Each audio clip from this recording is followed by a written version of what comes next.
Good evening दोस्तों, स्वागत है आपका अपने YouTube चैनल शिवा क्लासेस पर। और आज हम कंप्यूटर की क्लास में लेकर आए हैं मदरबोर्ड टॉपिक। आज का हमारा टॉपिक रहेगा मदरबोर्ड। तो जो भी इसके मोस्ट इंपॉर्टेंट क्वेश्चन है उनका हम डिस्कस करेंगे। मदरबोर्ड क्या होता है, कहाँ लगाया जाता है, पूरा डिटेल से इसका हम इस वीडियो में अध्ययन करेंगे। तो वीडियो शुरू से लेकर अंत तक ध्यान से देखना। चैनल को लाइक करें, शेयर करें। जो भी चैनल पे नए हैं वो चैनल को सब्सक्राइब करके बेल आइकन घंटे पे क्लिक करें, ताकि जो भी हमारे नोटिफिकेशन है वो आपको मिलते रहेंगे। तो सभी को हिंदू नववर्ष की हार्दिक शुभकामनाएं। तो शुरू करते हैं कल के रिवीजन से। तो हमारा टॉपिक चल रहा था सीपीयू। तो इसके जो भी कल के क्वेश्चन थे उनका हम अध्ययन करते हैं। सीपीयू की गति किस में मापी जाती है? तो ये हर्ट्ज में मापी जाती है। पेंटियम शब्द से संबंधित है। तो पेंटियम शब्द किससे संबंधित है? माइक्रो प्रोसेसर से संबंधित है। सीपीयू में सीमोस चिप का उद्देश्य क्या होता है? तो इसका होता है कि सिस्टम के अंदर समय और दिनांक को सेट करके रखना। सीमोस का पूर्ण रूप क्या है? तो इसका है complementary metal oxide semi conductor. सबसे पहले बनने वाले सीपीयू के बारे में गलत कथन है। तो इसमें से कोई गलत नहीं था, सभी सही कथन थे। यानी ये इंटेल कंपनी द्वारा बनाया गया था। इसका नाम इंटेल 4004 था और ये 4 बिट का था। ये 1971 में बना हुआ इंटेल कंपनी कैलिफोर्निया में है। कंप्यूटर का कौन सा घटक प्रोसेसर को दूसरे हार्डवेयर से जोड़ता है? तो ये जोड़ता है मदरबोर्ड। सीपीयू के गति को प्रभावित करने वाले कारक हैं। तो कौन से हैं? शब्दप्रास और कंप्यूटर घड़ी और कैश मेमोरी, ये इसके गति को प्रभावित करने वाले कारक हैं। यानी ये सभी हो जाएगा। निम्नलिखित में से किस मेमोरी में सीपीयू की सीधी पहुंच होती है? तो ये होती है रैम के अंदर। प्रथम माइक्रो प्रोसेसर इंटेल द्वारा बनाया गया था, का नाम था इंटेल 4004। ये कितने बिट का था? 4 बिट का था। सीपीयू में पहुंचने से पहले प्रोग्राम तथा डेटा को कहाँ रखा जाता है? तो ये रखा जाता है आंतरिक मेमोरी के अंदर। तो हमने हमारा सीपीयू टॉपिक पूरा कर लिया। जो भी इसके मोस्ट इंपॉर्टेंट क्वेश्चन थे उनका हमने पूरे डिटेल से अध्ययन कर लिया। और आज हमारा नया टॉपिक है मदरबोर्ड। तो मदरबोर्ड के बारे में जानेंगे हम कि मदरबोर्ड क्या होता है, कहाँ लगाया जाता है और इसके क्या क्या वर्किंग है। तो शुरू करते हैं। कंप्यूटर कैबिनेट में एक बोर्ड लगा होता है। यानी कंप्यूटर कैबिनेट होता है, एक बॉक्स होता है, उसके अंदर इसको फिट किया जाता है, जिससे कंप्यूटर के सभी अन्य पार्ट्स कनेक्ट रहते हैं। और यह कंप्यूटर का सबसे महत्वपूर्ण पार्ट कहलाता है। इसीलिए ही इस पार्ट का नाम मदरबोर्ड रखा गया। यानी सबको संभालने वाली माँ मदर से प्रेरित होकर कंप्यूटर के सभी पार्ट को संभालने वाला बोर्ड मतलब मदरबोर्ड होता है। यानी कंप्यूटर के जितने भी पार्ट्स उसमें लगे होते हैं वो मदरबोर्ड से कनेक्ट होके ही वर्किंग करते हैं। ये एक बॉक्स होता है इस तरह का, उसके अंदर इसको फिट किया जाता है। मदरबोर्ड एक प्लास्टिक शीट होती है जिसमें उपकरणों को जोड़ने के लिए विभिन्न पोर्ट्स बनाए जाते हैं। प्रत्येक पोर्ट का कनेक्शन मदरबोर्ड में सोल्डर किया जाता है, जिसे हम अपनी आंखों से भी देख सकते हैं। मदरबोर्ड फाइबर ग्लास का बना होता है, जिस पर अनेक सर्किट होते हैं जो प्रिंटेड रूप में होते हैं। इसलिए मदरबोर्ड को प्रिंटेड सर्किट बोर्ड भी कहते हैं। क्या कहते हैं? प्रिंटेड सर्किट बोर्ड भी कहते हैं, या सिस्टम बोर्ड भी कहते हैं। लॉजिक बोर्ड या मेन बोर्ड भी इसे कहा जाता है। कंप्यूटर के सभी कंपोनेंट मदरबोर्ड से जुड़े रहते हैं। मदरबोर्ड को कंप्यूटर का बैकबोन यानी रीढ़ की हड्डी भी कहा जाता है। CPU device, drive, expansion slot, RAM, ROM आदि को मदरबोर्ड पे ही स्थापित किया जाता है। सभी पेरिफेरल डिवाइस के मध्य कम्युनिकेशन का कार्य भी मदरबोर्ड के द्वारा किया जाता है। भविष्य में हार्डवेयर उपकरणों को जोड़ने, इंटरनल कार्ड ऐड करने हेतु मदरबोर्ड पर एक्सटेंशन स्लॉट बने होते हैं।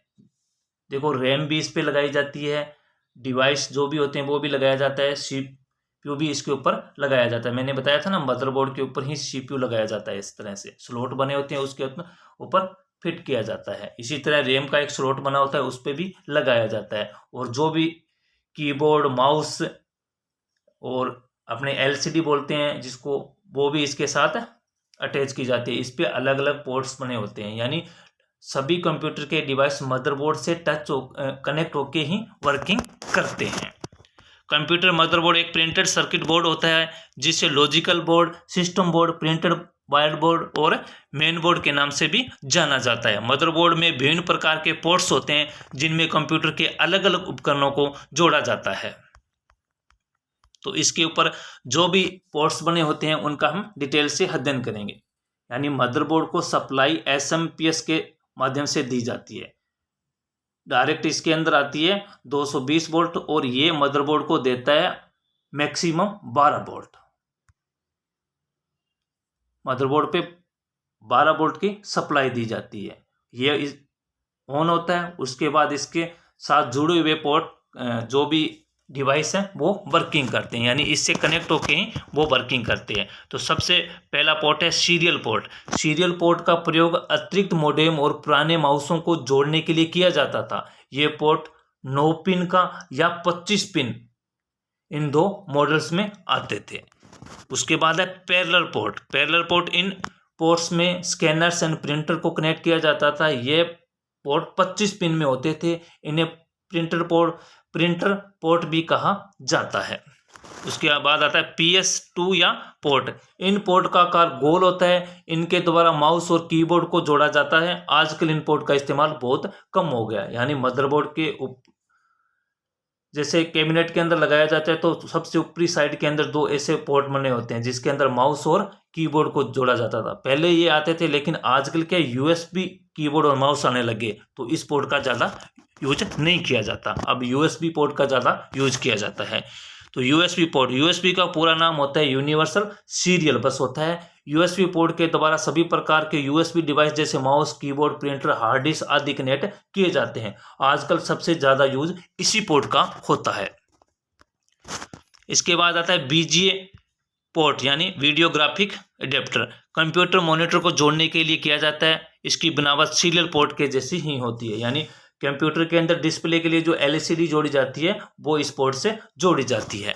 पावर कनेक्शन, मदरबोर्ड को पावर से जोड़ने के लिए पावर कनेक्शन का इस्तेमाल किया जाता है। पावर सीधे मदरबोर्ड में नहीं जाती, ये पहले SMPS में जाती है, इसके बाद मदरबोर्ड में पहुंचती है। यानी इलेक्ट्रिसिटी पोर्ट होता है, वहां से सीधी हमारे पास आती है SMPS के पास। SMPS के पास 220 वोल्ट तक आती है। ये AC की वोल्ट होती है और ये उसको DC के अंदर कन्वर्ट करके अलग अलग वोल्टेज निकलती है। 5 वोल्ट, 3.3 वोल्ट और 12 वोल्ट मैक्सिमम होती है। ये मदरबोर्ड को दी जाती है। मोडेम पोर्ट, कंप्यूटर को इंटरनेट केबल से जोड़ने के लिए मोडेम पोर्ट को इस्तेमाल किया जाता है। इसकी बनावट कुछ USB पोर्ट के समान होती है। इसके बाद आता है एक्सटर्नल पोर्ट। एक कंप्यूटर को दूसरे कंप्यूटर से जोड़ने के लिए इस पोर्ट का प्रयोग इस्तेमाल किया जाता है। इसमें नेटवर्क केबल को जोड़ा जाता है। गेम पोर्ट, गेम कनेक्शंस को जॉयस्टिक को जोड़ने के लिए गेम पोर्ट का इस्तेमाल किया जाता है, मगर आजकल इनकी जगह USB पोर्ट का इस्तेमाल होने लगा है। इसके बाद है DVI पोर्ट। DVI का पूरा नाम होता है डिजिटल वीडियो इंटरफेस होता है। इस पोर्ट का उपयोग फ्लैट पैनल मॉनिटर्स यानी LCD LED को जोड़ने के लिए किया जाता है। सॉकेट, स्पीकर्स और माइक्रोफोन को कंप्यूटर से कनेक्ट करने के लिए सॉकेट का इस्तेमाल किया जाता है। ये गोल और छोटे होते हैं, यानी इस तरह के होते हैं। इनमें माइक्रोफोन या स्पीकर को जोड़ा जाता है। ये थे इस पे जो भी पोर्ट्स बने होते हैं उनका हम पूरे डिटेल से अध्ययन कर लिया। और मार्केट के अंदर मदरबोर्ड किस किस कंपनियों से आते हैं तो उनका ये लिस्ट है। इंटेल कंपनी के आते हैं, आसूस के आते हैं, गीगाबाइट्स के आते हैं, AMD के भी आते हैं, एसर के भी आते हैं, MSI के भी आते हैं और ABIT, AOPEN और बायोस्टार के भी आते हैं। इस प्रकार के बोर्ड आजकल मार्केट में आ रहे हैं। तो मदरबोर्ड कैसा होता है ये भी हम यहाँ देख लेते हैं। ये देखो भी, ये मदरबोर्ड होता है। ये मदरबोर्ड ऐसा होता है, देखो मैंने बताया था ना कि पोर्ट्स बने होते हैं PS2 पोर्ट। ये देखो, ये कीबोर्ड और माउस के पोर्ट होते हैं, ये LCD का पोर्ट होता है, ये USB पोर्ट है और ये स्पीकर और माइक्रोफोन के हैं। यहाँ रैम को लगाया जाता है। ये एक्सटेंशन पोर्ट होते हैं जिसके अंदर अपने एक्सटेंशन कोई भी डिवाइस जोड़ सकते हैं। और यहाँ पे क्या लगाया जाता है, पिछले वीडियो में मैंने पूरा बताया था आपको। यहाँ पे लगाया जाता है CPU यानी माइक्रो प्रोसेसर को यहाँ सेट किया जाता है। और वो सिमोस की बात कर रहे थे ना, वो ये बैटरी होती है जो घड़ियों के अंदर सेल डाला जाता है ना, उसी प्रकार का होता है, लेकिन इसका साइज बड़ा होता है, वो यहाँ पे लगाया जाता है। ये होता है मदरबोर्ड। पूरा क्या होता है, ये मदरबोर्ड ऐसे होता है। इसको एक कैबिनेट होता है इस तरह का, उसके अंदर फिट किया जाता है। उसके बाद सभी डिवाइस इससे कनेक्ट करके वर्किंग करती है। तो आज की क्लास में इतना ही। मिलते हैं हम नेक्स्ट क्लास में, तब तक के लिए जय हिंद जय भारत दोस्तों।